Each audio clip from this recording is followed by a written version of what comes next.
ஒரு 4 மாதத்துக்கு முன்னாடி நான் வந்து அமெரிக்காவில் மெசச்சூட்ஸ் மெடிக்கல் யூனிவர்சிட்டி, உலகத்தில் மருத்துவ பல்கலைக்கழகங்களில் ஆகச்சிறந்த ஒரு பல்கலைக்கழகம், அங்கு பணியாற்றக்கூடிய பேராசிரியர்கள் நம்ம ஊரில் இருந்து படித்து அங்கே போய் ஆசிரியர்களாக இருக்காங்க.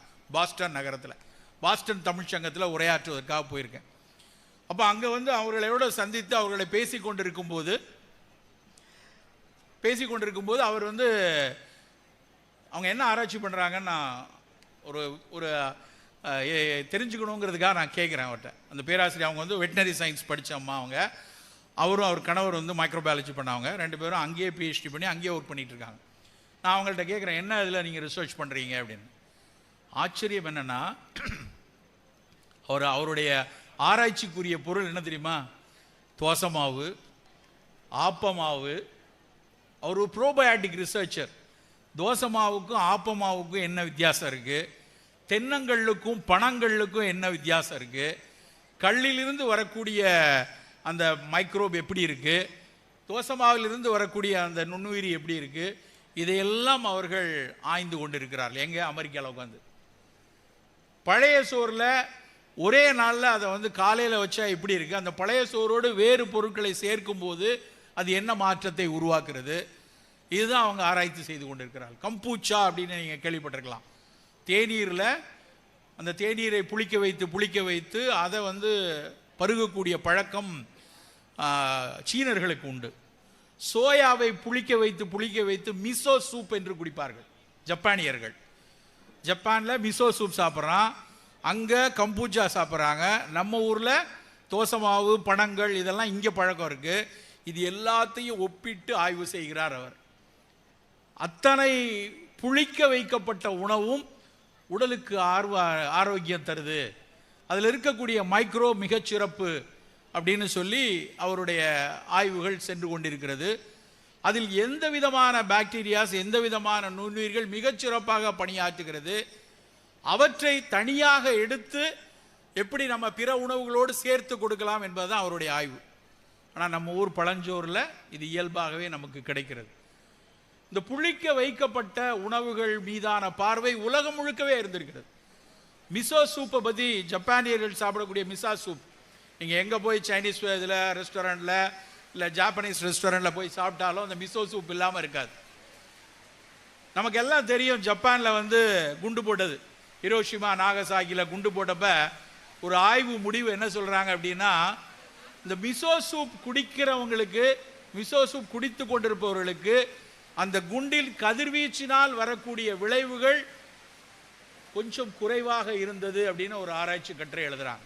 அந்த அளவுக்கு அந்த மிசோனா ஒன்றும் இல்லை, சோயா மாவை அரைச்சி புளிக்க வச்சு நம்ம எப்படி தோசை மாவு பண்ணுறோமோ அது மாதிரி அவர்கள் அதை செய்து கொடுக்குறாங்க. இந்த புளிக்க வைக்கக்கூடிய உணவுகள், இந்த ஒயினுடைய கதைகள் படித்தாலும் முதல்ல வந்து ஒரு கிரேக்கத்தில் ரோமானிய பேரரசில் ஒரு ராணி வந்து அவர் கணவரோடு இருக்கக்கூடிய பிணக்கில் அந்த ராஜா வந்து அந்த ராணியை பார்க்கவே வரமாட்டாராம். எப்போ பார்த்தாலும் அவர் வந்து தன் நாட்டை பெருக்கக்கூடிய ஒரு பழக்கத்தில் எப்போ பார்த்தாலும் நாடை பிடிக்கிறதுன்னு அலைஞ்சிக்கிட்டே இருந்திருக்காரு. அப்புறம் அந்த புறத்தை விரிவாக்குறதுலையும் அலைஞ்சிக்கிட்டே இருந்திருக்காரு. இந்த மணி இருந்திருக்கிறவரை ஒரு நாள் சண்டை கட்டியிருக்காங்க அந்த அம்மா ராணியும் அவங்களும். சண்டை கட்டி எதுவும் சரியாக வரலன்னொடனே கோவத்தில் ஒரு ஓரத்தில் திராட்சையை வந்து சேமித்து வைத்திருந்திருக்கிறார்கள். அது நாள்பட்டு புளிச்சு போயிடுச்சு, கெட்டு போயிருக்கு, பூஞ்சைகளாகி புளித்து கெட்டிருந்த திராட்சையை இதை சாப்பிட்டாது நான் செத்து போகிறேன்னு எடுத்து குடித்தாங்களாம். அது குடித்தவங்களுக்கு அந்த அம்மாவுக்கு ஒரு தீராத தலைவலி இருந்ததாம், மைக்ரைன் மாதிரி. அந்த தலைவலி போய் அந்த உடலுக்கு ஒரு நல்லது நடக்கிற மாதிரி தெரிஞ்சு, அடடா புளிச்ச ஒரு திராட்சை ரசம் நலமாக இருக்கிறதே என்று யோசித்ததுனால விளைஞ்சது தான் இன்றைக்கி இருக்கக்கூடிய திராட்சை ரசம் ஒயின் அப்படிங்கிற ஒரு கருத்து, ஒரு கதை வந்து மேற்கத்திய இலக்கியங்களில் உண்டு. இந்த சோயா புளிக்க வைக்கிற மாதிரி ஆப்பிரிக்கர்களில் வந்து சிறுதானியங்களை புளிக்க வைத்து சாப்பிட்றாங்க. இப்போ ஒரு வருடம் இருக்கும், லான்செட் என்பது மருத்துவ உலகில் மிகப்பெரிய முக்கியமான பத்திரிகை. அதில் ஒரு ஆர்டிக்கல், மற்ற இதில் சும்மா எழுதுகிற மாதிரிலாம் அங்கே லான்செட்டில் வர முடியாது. அந்த லான்செட்டில் ஒரு ஆர்டிக்கல் வந்ததுன்னா அது மருத்துவ உலகின் உச்சம்.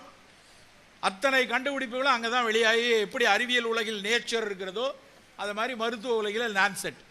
அதில் ஒரு ஆராய்ச்சி முடிவு. அந்த ஆராய்ச்சி முடிவு என்ன தெரியுமா? ஆப்பிரிக்காவில் கிளிமஞ்சாரோ அப்படின்னு ஒரு பகுதி கேள்விப்பட்டிருப்போம். டான்சானியாவில் கிளிமஞ்சாரோ. அந்த கிளிமஞ்சாரோவில் ஒரு 100 இளைஞர்களை எடுத்து அந்த 100 இளைஞர்களை 3 மாதம் அந்த நாட்டு மரபு உணவுகளை சாப்பிட வைக்கிறாங்க. அவங்க நாட்டு மரபு உணவுகள். அதுக்கப்புறம் 3 மாதம் கழித்து மேற்கத்திய உணவுகள், ஃப்ரெஞ்ச் ஃப்ரைஸு, கொக்கோ கோலா இதெல்லாம் வச்சு பர்கர், பீஸா அப்படின்னு இன்னொரு 3 மாதம் சாப்பிட்றாங்க. மறுபடியும் அதே பசங்களை திரும்ப 3 மாதம் பழைய உணவுகளை சாப்பிட வைக்கிறாங்க. மொத்தமாக ஒவ்வொரு 3 மாதத்துலேயும் அவனுடைய ரத்தத்தில் இருக்கக்கூடிய நோய் எதிர்ப்பாற்றலை புரோட்டியோனோமிக்ஸ்மாங்க, புரத கூறுகள் அத்தனையும் ஆய்வு செய்து, மிகப்பெரிய ஆய்வு அது. நம்ம ஊரில் நான் அந்த ஆர்டிக்கலை படித்தோடனே இங்கே இருக்கக்கூடிய தேசிய உணவியல் கழகத்தினுடைய தலைவர்கிட்ட நான் அந்த மெசேஜ் அப்படியே அதை ஃபார்வர்ட் பண்ணி நம்ம இங்கே செய்ய முடியுமாலாம் கேட்டுட்டு இருந்தேன். அப்போ தான் அந்த ஆய்வு எவ்வளவு கடினமானது என்று தெரிந்தது. புற்றுநோய்க்கு எதிராக நம்ம உடலில் உருவாக்கக்கூடிய கூறுகளை அழிக்கக்கூடிய சத்துக்கள் எவ்வளோ இருக்குது, பிற நோய்கள் வராமல் நம்மை காப்பாற்றிக் கொள்ளக்கூடிய சத்துக்கள் எவ்வளோ இருக்குன்னு மரபு உணவுகள் சாப்பிடும்போது அந்த 3 மாதம், பாரம்பரிய உணவு இல்லாமல் மேற்கத்திய உணவு சாப்பிட்ற அந்த 3 மாதம், மறுபடி பாரம்பரிய உணவுகள் சாப்பிடும்போது 3 மாதம், மொத்தம் 9 மாதங்கள் அந்த 100 இளைஞர்களும் ஸ்டடி பண்ணி லான்செட்டில் பப்ளிஷ் ஆயிருக்கு. என்ன முடிவு தெரியுமா?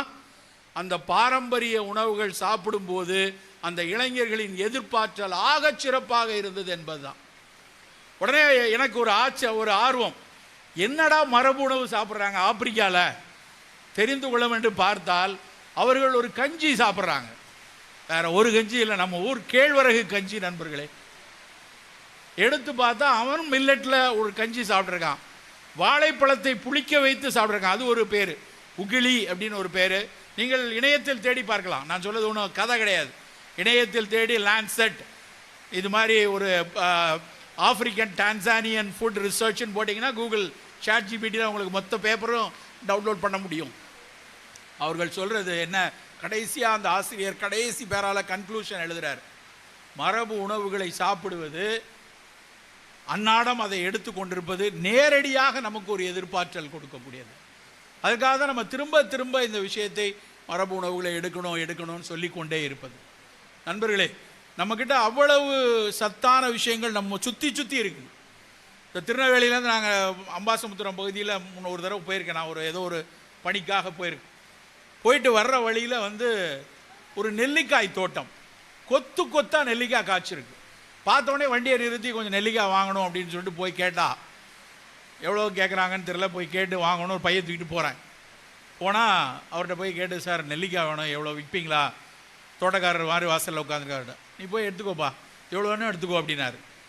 நம்ம வெளிநாடுகள் எல்லாம் இந்த மாதிரியான பெரிய தோட்டங்கள், செரி பழங்கள், ப்ளூபெரி இருக்குது, ரோஸ்பெரி இருக்குன்னா நம்மளே போய் பறிச்சுட்டு அவங்க எடை போட்டி கொடுப்பாங்க. அதுக்குன்னே ஒரு கூட்டம் போய் வாங்கும். நம்ம ஊரில் கூட அப்படி வந்திருக்காங்க, ரொம்ப நல்லா இருக்குன்னு போய் நானே போய் அங்கங்கே இருக்கலாம் பறித்து பேக்கெலாம் எள்ளிட்டு கொடுத்து, சார் எவ்வளோ கொடுக்கணும்ண்ணா அப்படின்னு கேட்க, எடுத்துகிட்டு போங்க சார். ரொம்ப அலட்சியமாக சொன்னார், எடுத்துகிட்டு போங்க சார். என்ன இது, ஏன் இப்படி சொல்கிறீங்க? எடுத்துகிட்டு போங்கன்னா அவர் சொல்கிறார், சார் பறிகூலி கூட கிடைக்காது சார், 5 ரூபாய்க்கும் 6 ரூபாய்க்கும் கேட்டுட்டு இருக்கானுங்க, நானே என்ன செய்யணும் வச்சுருக்கேன், நீங்கள் யூஸ் பண்ணனா வச்சுக்கோங்க அப்படின்னார். அவ்வளவு வேதனையாக இருந்துச்சு. உலகத்தின் ஆக சிறந்த பழம் நெல்லிக்காய். நீங்கள் மருத்துவ ரீதியாக அதுக்குள்ளே இருக்கக்கூடிய அத்தனை கூறுகள், நம்ம எல்லாருக்கும் தெரிஞ்சது விட்டமின் சி இருக்குது. அது மட்டும் இல்லை, அதில் இருக்கக்கூடிய டானின்ல, அதில் இருக்கக்கூடிய ஃப்ரீ ரேடிக்கல் ஸ்கேவெஞ்சிங், அதில் இருக்கக்கூடிய ஆன்டி ஆக்சிடென்ட், உலர்த்தினாலும் குறையாத விட்டமின் சி. ரொம்ப முக்கியமாக தெரிஞ்சுக்கணும், விட்டமின் சி ஈஸியாக வெயிலில் காஞ்சி போயிடும், ஆனால் நெல்லிக்காயில் போகாது. அவ்வளவு சிறப்பான நெல்லிக்காய் தினம் நம்ம சாப்பிடக்கூடும்.